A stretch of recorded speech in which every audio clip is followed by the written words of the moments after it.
CP Mumbai police भरती 2026 महाराष्ट्र। तर आज सीपी मुंबई पोलीस भरतीचं जे ग्राउंड आहे मरोळ या ठिकाणी झालं। 14 फेब्रुवारीला आज ग्राउंड झालं आणि ज्या विद्यार्थ्यांचं ग्राउंड झालं त्यांचाच अनुभव मी तुम्हाला सांगणार आहे। सकाळी 5 वाजता बॅचचं ग्राउंड किती वाजता होत आहे, सकाळी 6ची बॅच, 10ची बॅच, त्याचबरोबर 12ची बॅच, 2ची बॅच, आपल्याला कोणत्या टायमिंग या ठिकाणी जायचं, कोणकोणत्या बॅचवाल्या विद्यार्थ्यांना कधी आपल्याला ग्राउंडच्या अंदर जायचं आहे, त्याचबरोबर ग्राउंडच्या अंदर कोणकोणते डॉक्युमेंट लागत आहे आणि त्याचबरोबर ग्राउंडच्या अंदरची प्रक्रिया कशा प्रकारे आहे, डॉक्युमेंट ग्राउंडच्या अंदर कोणकोणते लागत आहे, कोणकोणत्या आपल्याला गोष्टीचं लक्ष ठेवायचं, कोणकोणत्या आपल्याला चुकानी करायच्या, आज भरती कशा प्रकारे झाली, मुलांना कशा प्रकारे मार्क पडत आहे, 1600 मीटर रनिंग, गोळा फेकमध्ये, 100 मीटरमध्ये, याबद्दल सुद्धा तुम्हाला माहिती सांगणार आहे। 1600 मीटर रनिंग, 400 मीटरचा ट्रॅक कशा प्रकारे, 100 मीटरचा ट्रॅक कशा प्रकारे, गोळा फेकचं कसं काय आहे आणि त्याचबरोबर जे विद्यार्थी मित्रांनो या ठिकाणी आपल्याला जायचं कसं आहे, जे विद्यार्थी गावावरून येत असाल तर मरोड सेंटरपर्यंत आपल्याला कसं जायचं आहे, फुल माहिती मी तुम्हाला आजच्या व्हिडिओच्या माध्यमातून सांगणार आहे। आज ग्राउंड कशा प्रकारे झालं, कोणकोणत्या गोष्टीचं आपल्याला लक्ष ठेवायचं आहे, कोणकोणत्या चुकानी करायच्या आहे, संपूर्ण माहिती मी तुम्हाला ग्राउंडच्या अंदरची आज 14 फेब्रुवारीला ज्या विद्यार्थ्यांचं ग्राउंड झालं त्यांचा अनुभव मी तुम्हाला सांगणार आहे। आजचा व्हिडिओ खूप महत्त्वाचा होणार आहे, व्हिडिओ शेवटपर्यंत बघा आणि व्हिडिओला आताच लाईक करा। नमस्कार विद्यार्थी मित्रांनो, माझी नोकरी कॉर्नर यूट्यूब चॅनलवर मी गोपाल अनखडे तुमचं सर्वांचं सहर्ष स्वागत करतो। तर मित्रांनो, व्हिडिओचा थंबनेल बघून तुमच्या लक्षात आलं असेल की आपला व्हिडिओ कोणत्या टॉपिकवर होणार आहे। व्हिडिओ सुरू करण्याच्या आधी आपल्या यूट्यूब चॅनलला सबस्क्राईब करा, जेणेकरून प्रत्येक भरतीची अपडेट तुमच्यापर्यंत सर्वात आधी पोहोचेल। जास्तवर सीपी मुंबई पोलीस भरतीच्या रिलेटेड जास्त व्हिडिओ आपल्या चॅनलवर अपलोड करत असताना 10वी 12वी पास भरतीच्या रिलेटेड जास्त व्हिडिओ आपल्या चॅनलवर अपलोड करत असतो। व्हिडिओ सुरू करण्याच्या अगोदर सर्वांना एक रिक्वेस्ट आहे, तुम्ही आपला व्हिडिओ कोणत्या जिल्ह्यातून पाहून राहिला नक्की कमेंट बॉक्समध्ये सांगा, जेणेकरून मला सुद्धा अंदाज लागणार आहे की आपला व्हिडिओ कोणकोणत्या जिल्ह्यापर्यंत पोहोचू राहिला। तर सर्वात अगोदर जे विद्यार्थी मित्रांनो मी तुम्हाला एक सांगून देतो की आपल्याला जायचं कसं आहे आणि कोणकोणत्या गोष्टीचं लक्ष ठेवायचं। तर गावावरून जात असाल तर ब्लँकेट वगैरे सोबत नाही, कारण की रात्री त्या ठिकाणी झोपताना भरपूर त्या ठिकाणी थंडी लागते, लक्षात ठेवा, ठीक आहे। आणि जेवणाचा डब्बा सोबत नाही, कारण की इकडलं तळलेलं वगैरे काही खाऊ नका, रेल्वेतलं झालं इकडलं तिकडलं, ठीक आहे। तर आता जायचं कसं, तुम्ही महाराष्ट्रातील कोणत्या जिल्ह्यातले असाल तर सर्वात पहिले आपल्याला कुठं यायचं आहे, तर सर्वात अगोदर आपल्याला यायचं आहे या ठिकाणी CSTला, ठीक। तुम्ही विदर्भातून असाल, समजा गोंदिया झालं, अमरावती झालं, नागपूर झालं, वर्धा झालं, इकडे विदर्भातले जर तुम्ही असाल तर तुम्ही ठाणेला या, पहिले ठाणेला तुम्हाला यायचं। आणि तुम्ही बाकीच्या जिल्ह्यातले असाल तर तुम्ही या ठिकाणी CSMTला या, जे छत्रपती शिवाजी महाराज टर्मिनल आहे, मोठं जे रेल्वे स्टेशन आहे त्या तिथं तुम्ही या। आणि तिथून जे विद्यार्थी मित्रांनो घाटकोपरची तुम्ही लोकल पकडा, आणि जे पण विद्यार्थी ठाणेला उतरणार आहे विदर्भातले तर त्यांनी सुद्धा घाटकोपरची रेल्वे पकडा। तर सर्व घाटकोपरची आपल्याला या ठिकाणी लोकल पकडायची आहे, तर 10 रुपये तिकीट आहे घाटकोपरच्या लोकलची, ठीक आहे। तर घाटकोपरची लोकल पकडल्यानंतर घाटकोपरला आल्यानंतर घाटकोपरच्या बाजूने जे विद्यार्थी मित्रांनो घाटकोपर मेट्रो स्टेशन आहे, तर घाटकोपरच्या मेट्रो स्टेशनवर आपल्याला जायचं आहे। तिथं मरोळ नाका म्हणून तुम्हाला एक तिकीट फाळायचे, 20 रुपयाची तिकीट आहे, बस 5-10 मिनिटामध्ये तुम्ही मरोळमध्ये पोहोचून जाणार आहे, ठीक आहे। तर तिथून तुम्ही बसल्यानंतर डायरेक्ट मरोळला तुम्ही पोहोचणार आहे। तसं जे मेट्रो रेल्वे स्टेशन आहे त्याच्या बाहेर एक्झिट, जसं तुम्ही बाहेर जासाल तर भरपूर काही थंडी हवा तुम्हाला पाहायला भेटणार आहे, त्या ठिकाणी भरपूर हवा त्या ठिकाणी लागते ऑटोमॅटिक, ठीक आहे। तर समुद्राचं ते काहीतरी कारण आहे, लक्षात ठेवा। आणि तिथून जे विद्यार्थी मित्रांनो ऑटोवाल्याला जर तुम्ही म्हटलं तर आम्हाला मरोळ पोलीस मुख्यालयामध्ये सोडून द्या, तर तो ऑटोवाला तुमच्यापासून 80 रुपये 50 रुपये असे पैसे घेणार आहे। तर तुम्हाला एक सांगतो, पैदल तुम्ही तिथून चालले जा आणि आपल्या मोबाईल उघडा, मोबाईलमध्ये मॅपमध्ये उघडा, या ठिकाणी पोलीस मुख्यालय त्या ठिकाणी सर्च करा आणि डायरेक्ट सरळच रस्ता तिथून आहे। जर समजा एवढं तुम्हाला मोबाईलमधून जमत नसेल, एखाद्या ऑटोवाल्याला विचारा की मरोडचा रस्ता, पोलीस मुख्यालय मरोडचा रस्ता कोणता आहे, तर ते तुम्हाला सांगणार आहे। तर त्याच्या समोरच आहे, सरळ आपल्याला जायचं, पैदल जाता 1 किलोमीटर अंतरावर ते आहे, 1 ते 1.5 किलोमीटर जास्तीत जास्त, ठीक आहे। आणि राहण्याची जी व्यवस्था आहे तर त्या मरोडच्या ग्राउंडच्या समोर श्रीराम मंदिर आहे, तिथं राहण्याची व्यवस्था करण्यात आली आहे। आणि त्याच्या बाजूने जे विद्यार्थी मित्रांनो एक त्या ठिकाणी जे हॉटेलसारखं आहे, 60 रुपयात त्या ठिकाणी तुम्हाला जेवण भेटणार आहे, ठीक आहे, लक्षात ठेवा। आणि शक्यतो 1 दिवस अगोदर तुम्ही या ठिकाणी पोहोचा, जेणेकरून आपल्याला आराम त्या ठिकाणी झाला पाहिजे, कारण की भरपूर विद्यार्थी खूप लांबवरून येते, ठीक आहे।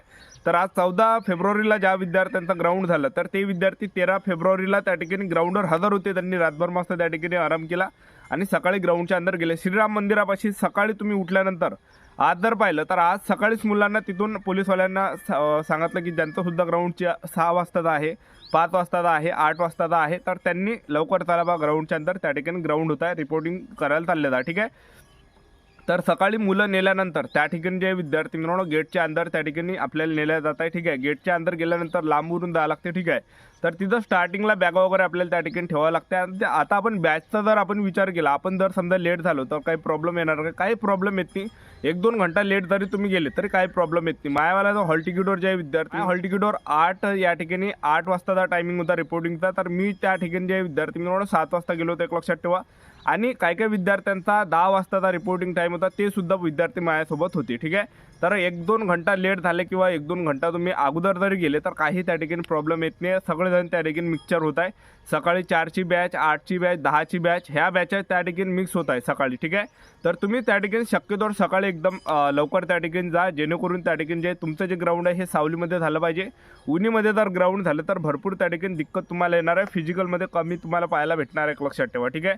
तर जेवढं सावलीत होते तेवढं सावलीत धावण्याचा तुम्ही या ठिकाणी म्हणजे या ठिकाणी तुम्हाला लवकर रांगेत लागायचं आहे. तर सर्वात अगोदर ग्राउंडच्या अंदरची आज प्रक्रिया पाहिलं. सर्वात अगोदर बॅगा त्या ठिकाणी ठेवायला लावत आहे. बॅगा ठेवल्यानंतर वरतं डॉक्युमेंट फक्त 2च लागते, फक्त आधार कार्ड आणि हॉल तिकीट. बस हे 2च डॉक्युमेंट वरतं ठेवायचं आणि 2 फोटो, बस. बाकी कोणतेही ते एकच फोटो त्या ठिकाणी लागते, पण 2 फोटो राहू द्या. एखादा जर फोटो पडला तर तो आपल्यासोबत राहणार आहे, ठीक आहे. तर हे काही आपल्याला सोबत ठेवायचं आणि बॅग तिथं ठेवून द्यायची आहे रॅकीमध्ये. बॅग रॅकीत ठेवल्यानंतर आपल्याला त्या ठिकाणी नंबर दिला जाते. तो नंबर आपल्याला शेवटपर्यंत ठेवावा लागते. तो आपल्याला तिथं दाखवा लागते. शेवटी जेव्हा तुम्ही बॅग घेता त्यावेळेस दाखवा लागते तो, ठीक आहे. तर शेवटपर्यंत जपून ठेवायचं किंवा एखाद्या धाग्याला बांधून ठेवायचं. तर हे काही झाल्यानंतर विद्यार्थ्यांना ग्राउंडच्या अंदर जास्त वेळपर्यंत बसून ठेवलं जाते. तर मी एक तुम्हाला सांगून देतो, ग्राउंडच्या अंदर जायच्या अगोदर नाश्ता वगैरे करून जा किंवा जेवण वगैरे करून गेलं तर सगळ्यात बेस्ट त्या ठिकाणी राहणार आहे. कारण की उपाशी पोटं त्या ठिकाणी ग्राउंड घेतला जात आहे आणि उपाशी पोटामध्ये शरीरामध्ये ताकद नाही राहत, एक लक्षात ठेवा. 1600 मीटर रनिंग, गोळाफेक 100 मीटर सगळं ताकदीचं काम आहे. तर शरीरामध्ये तर जेवण वगैरे असेल तर तेव्हाच आपल्या शरीरामध्ये एनर्जी राहणार आहे. फळ वगैरे सोबत ग्राउंडच्या अंदर नेऊ देते फळ वगैरे, आणि सकाळी जेवण वगैरे करून घ्या. तेवढं काही शरीरामध्ये राहते, एक लक्षात ठेवा, ठीक आहे. तेवढी ताकद शरीरामध्ये बरकरार राहते.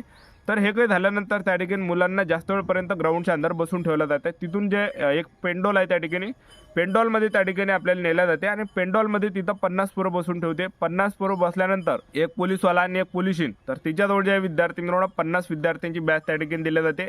आणि आणखीन समोर त्या ठिकाणी मुलांना त्या ठिकाणी जे पेंडॉलमध्ये पेंडॉल झाल्यानंतर आणखीन पेंडॉलच्या समोर त्या ठिकाणी नेलं जाते आणि तिथं स्टार्टिंगला म्हणजे जास्त वेळपर्यंत बसून ठेवलं जाते. सहसा जे प्रोसेस आहे जवळपास 4 ते 5 घंटे आपल्याला बसून ठेवलं जाते. हे काही झाल्यानंतर त्या ठिकाणी सर्वात अगोदर आपलं काय होते, आपल्याला त्या ठिकाणी सिग्नेचर करावं लागते. त्याचबरोबर आपला फोटो त्या ठिकाणी चिपकावं लागते आणि आपला आधार कार्ड त्यांना दाखवावं लागते. तर हे काही झाल्यानंतर, हे काही दाखवल्यानंतर त्या ठिकाणी आणखीन पोरांना समोर पाठवलं. त्या ठिकाणी उंची, छाती, वजन मोजलं मशीनमध्ये त्या ठिकाणी मोजत आहे आणि सर्व डिजिटल आपल्याला दाखवलं जात आहे. हे काही झाल्यानंतर तिथून 50 पोराची बॅच त्या ठिकाणी उठवली, आणखीन समोर नेलं.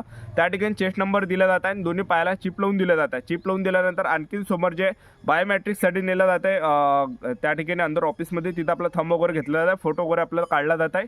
आणि हे काही प्रक्रिया झाल्यानंतर त्या ठिकाणी 50 पोरांची बॅच त्या ठिकाणी बसवल्या जात आहे आणि तिथून जे एक पोलीसवाला आणि एक पोलीसवालिनी, तर ते जे विद्यार्थी मिळून आपली जी बॅच आहे ते त्या ठिकाणी घेऊन जाते. त्यांचा म्हणजे चेस्ट नंबर राहते, ठीक आहे. म्हणजे समजा त्यांचा जो ट्रूप राहते त्यांच्यानुसार राहते, तर त्यांच्या सोबत आपल्याला राहायला लागते, एक लक्षात ठेवा.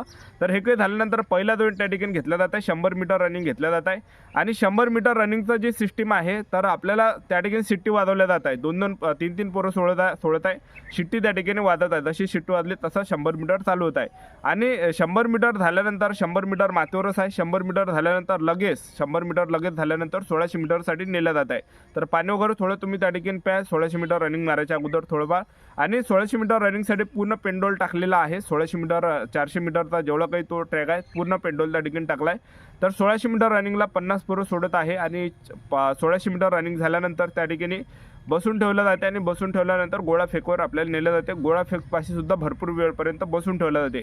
म्हणजे 8 घंटेच्या वरता आपल्याला ग्राउंडच्या अंदर बसून ठेवलं जाते, एक लक्षात ठेवा. हे आपल्याला लक्षात ठेवायचं. फळ वगैरे सोबत नाही.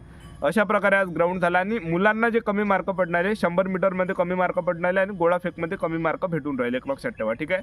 ह्या काही गोष्टी लक्ष ठेवायचं. आणि हे काही झाल्यानंतर जे विद्यार्थी मिळवणं त्या ठिकाणी शेवटी त्या ठिकाणी आपलं सिग्नेचर घेतलं जात आहे 100 मीटर 1600 मीटरवर. त्यानंतर आपल्याला बाहेर केलं जातं. अशा प्रकारे आज 14 फेब्रुवारीला ग्राउंड झालं. चॅनल सबस्क्राईब करून ठेवा. भेटूया नेक्स्ट व्हिडिओमध्ये. जय हिंद.